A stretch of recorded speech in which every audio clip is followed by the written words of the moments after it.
Hello and welcome to another jungle video, and in this one we are going to talk about how you can become the win condition, how the enemy jungler can still have pressure, good map movements, you have to play around them, make the right decisions, have the right pathing ideas, as well as the mechanical prowess, and essentially you just snowball completely out of control. And no, that doesn't mean the enemy jungler is Pepe hands. It means the enemy jungler actually does some really good things. You just do all of it better, you take control of the game, you navigate a very good early game, you dominate the mid game with intelligent decisions, and those late game team fights are controlled by you as well as you distribute LP to your undeserving teammates. That might seem like a bit of a hyperbolic introduction, but really this game is some of the cleanest jungling I've seen in a while, with one of the hardest carry performances. So I won't keep you on the edge of your seats much longer. Please do like and subscribe if you enjoy the content and would like more. Consider heading to the Patreon to support quality over quantity as well as a few other nice perks. And now without hesitation, let's begin. So as we begin with our first clears, you will see the new fancy rune effects on your screen now. Sylas jungle doesn't exactly have the best early clear.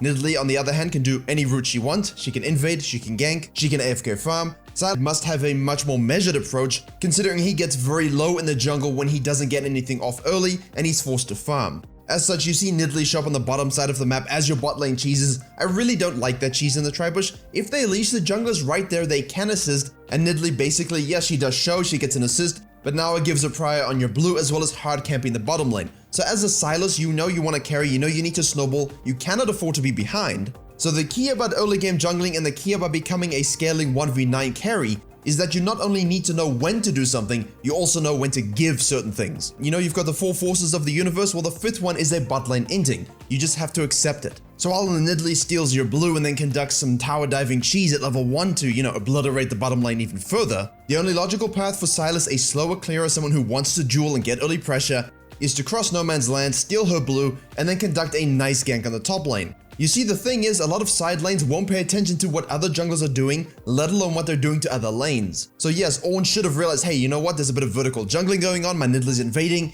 maybe I should be a bit more reserved in my lane state, but hey, why do that when you can die and feed the chains of destiny? Sylas says thank you very much, takes the bottom crab, the Ornn does TP back, but unlike other top laners we usually see in these videos, he actually moves down into the river, uses his prior to get wards and not get ganked again.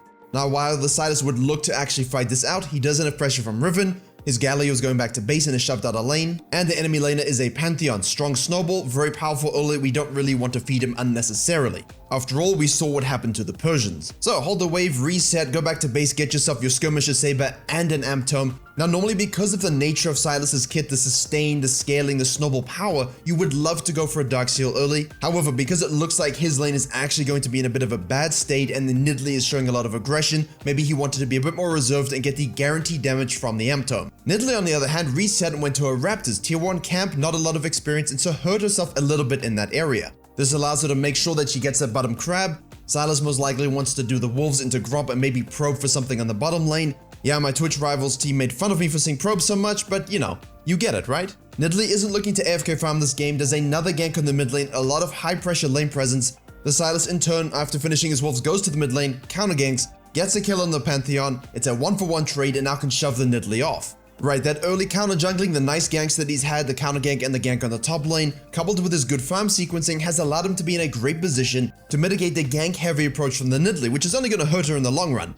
After going mid, take your Krugs into Raptor sequence from top to bottom, elevated experience from both those camps as you took them level 1, take your red buff, very well the Nidalee will not have the same experience levels as you, conduct the gank of the mid lane, Nidalee shows up, Galio kind of react ults, I don't think he had to do anything. But this in turn gives you pressure on the top side crab, and now from this point on, with these kind of terrible side lanes, it's very important as a jungler you try and anticipate and prepare for what the enemy jungler wants to accomplish. They have dreams, you shatter them. That's the rule. Nidalee invaded your blue at level 2. We saw her go down to the red buff after the mid lane counter gank. So instead of sticking around doing your Krugs and Raptors again, taking her blue looking top lane, Sylas wants to regain control of his jungle, take control of the tempo of the game, and you do this by resetting after the crab. You head down to the blue side knowing that Nidalee's either going to look to invade your blue or do another dive in the bottom lane, and I'll show you the KDAs at the end of the game. It is frightening, let me tell you. Pantheon mids are great because not only do you have great dueling and all-in ability, you also have that ultimate which can basically demoralize side lanes for the next few years. Put yourself in the right position to counter gank the 4-man dive. Galio doesn't have ultimate, doesn't matter, you hit the E onto the Kai'Sa who ults away from you, you smash the Nidalee with your Q chains, The Galio can handle any escaping bottom laners, and now you chase down the Pantheon who basically, the Baker must get his bread, he must try and kill the Ezreal. He succeeds in his mission but also falls to the Sylas. Now all of a sudden you're 5-0-1, you can see even a Grandmaster jungler have a bit of waffling and indecision with the good fortune that has befallen him. And I think at this point in the game it's very obvious the only teammate that the Sylas can seemingly rely on is the Galio. So how many times have you as a jungler found yourself in the situation with poor teammates, at least you have someone that can support and rely on you, and you find yourself giga fed? This is how you take this from a 5-0-1 to a pentakill willing domination game. Because you don't have the laner presence and power, contesting objectives and fighting for dragons when you can't solo them isn't exactly what you want to do, because if you fight over it, you lose, and if they don't take it, you win, because they're not using their lead to actually try and, meet their own win conditions. And as I say that, you see the Nidalee now ganking on the top side as our Sylas clears his blue side. Now he stole the Kaiser ultimate from the bottom lane dive, and is a very nice lane gank to circumnavigate any vision, uses CC from the Galio, and now the Pantheon, who really requires a lead and a strong snowballing factor, has been denied access to this action. Nidalee on the Herald, no problem. Straight down to the bottom lane, we must try and get something back, get down the shutdown gold. Make sure the fights you do take are numbers advantages in your favor to offset the fact that they have a gold lead. Well executed, very calculated, 200 IQ big brain dive, Ezreal gets a double kill, we take the bottom crab. The Ornn has moved on down, basically going back to base, walking to the bottom lane, tries an ult, who knows why, I guess this is just a greedy top lane play. Riven is still there, so he TPs back to the top lane. Sylas knows full well that the Nidalee took the Herald after the top lane gank,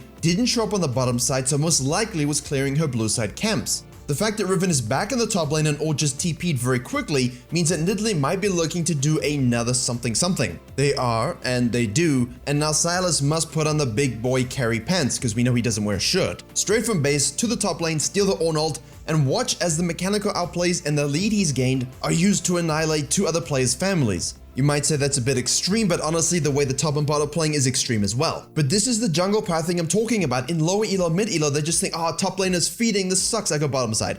Top lane is feeding, this sucks, I go Raptors. Why? They're pushing, there's 3 plates left, she's gonna use the Herald, you're 6-0-1, you just spent all your gold, you got Runic Echoes, Sork Boots, a huge chunk of your proto belt, let's go, let's fight, take it to him, use your mechanical ability and your snowball champion to actually try and win the game. It's all very well when your laners are inting and you just watch it happen. I said you have to accept that they will int, not that you have to do nothing about it. You can probe the enemy blue side jungle to get the cooldowns and the camp timers, but you must always keep track of the enemy mid when they are something like a Pantheon, a Talon, a Zed. Once you know that you are fed and they're most likely going to use their global ultimate to go on the bottom lane again, reset and head directly there. The Nidalee is able to hold mid against the Galio, actually burn his flash, so he can support you very nicely, but he's not going to exactly carry himself. Protobot completed, and look at the absolutely disgusting damage that Sylas can dish out when he's this far ahead. You might think, hey, let's go do the dragon after the double kill bottom lane. It's not exactly still a good play. Your bottom lane is still behind, your mid laner and top lane are still behind. As long as they aren't taking it and building up a soul win con, then it's okay, you're fed, you can control the tempo of the game. So at this point, it's been quite a kill heavy early game, and we're transitioning into the mid game at this point.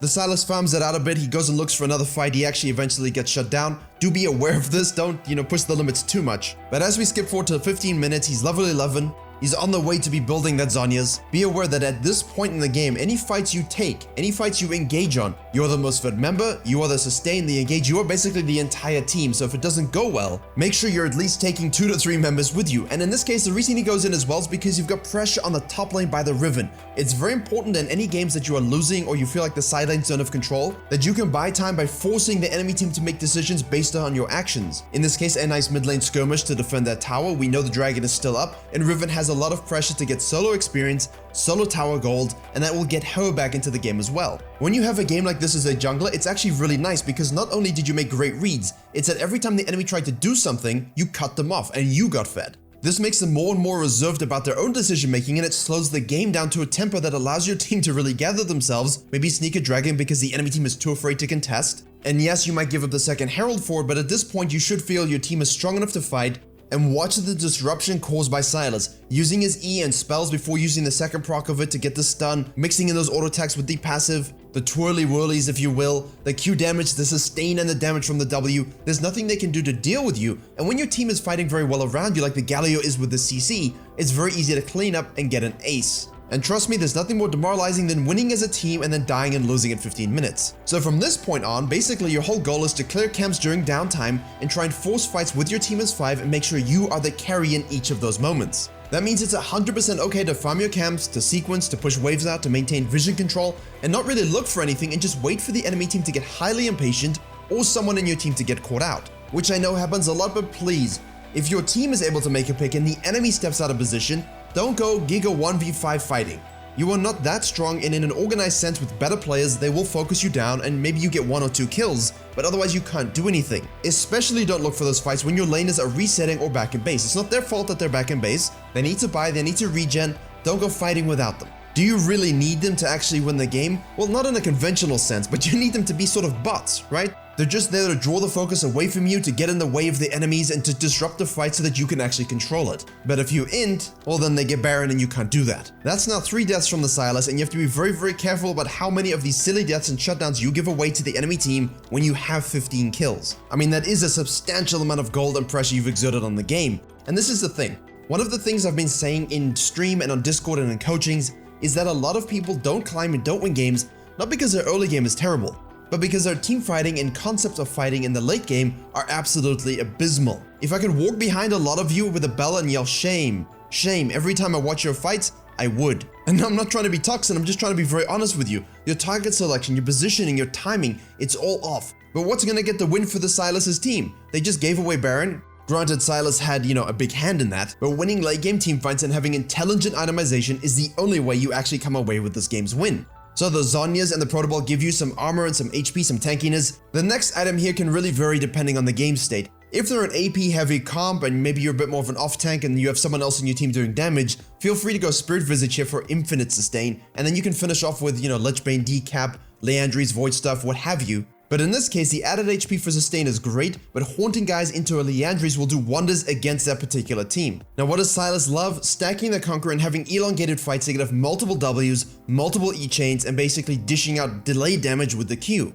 And obviously versus an Ornn, well, steal that ult and engage with it. However, don't feel the need to always E towards the enemy team, especially if you're left by yourself. E out of the situation, drag them around corners, let everyone get dispersed. It's okay if your team falls. Just don't feel the need to, literally jump into 4 people. Kite them out, play around your cooldowns, use your mobility to create spacing, hit the Ws, hit your auto attacks with the passive. And as you will see, it develops into a very messy skirmish. They chase, they die because the Galio ult helps you survive, and our Sylas grabs himself a beautiful pentakill. Nice delayed fight, he retreated as long as he could, he didn't go in until it was the right time, he waited for the enemy team to disperse and become disorganized, and I know he would want to distribute this to the people, but keep the gold for yourself in this case. Do the classical communist dictator. And this is what the game is going to boil down to: who can teamfight better, have better target selection, and itemize correctly. And a lot of people don't do that, so as you watch the Sylas' team do it again, yes, he completed his Leandry's, he's going for the death cap. You are the damage source here, so you could often go for a more off-tank build, but in this game you really need your chains to be the Blades of Chaos. More damage than Kratos in those challenger arenas. And sure, if someone's split pushing you, take care of them, get the dragons, and if they keep wanting to fight you, just keep dominating the fights, take over the game, your teammates are not confident. Even if they've had really bad games, the fact that you've drawn the game out this long, you secured objectives, you didn't really force anything. Those 3 deaths were bad, but it didn't really compromise the game state. And I think, 26 kills and 6 assists kind of offsets them.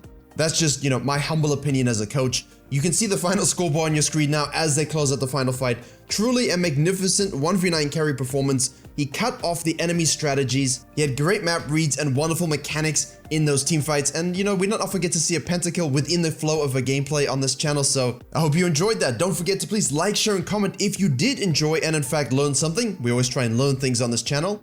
Please don't forget to subscribe if you enjoy the content and are looking forward to more. Head to the Patreon for other interesting perks and tier lists and things like this. Don't forget about the coaching gameplay channel. It's on a bit of a hiatus this week, but we should be back next week with more of that. Thank you very much for watching, and as always, I will see you all in the next tutorial.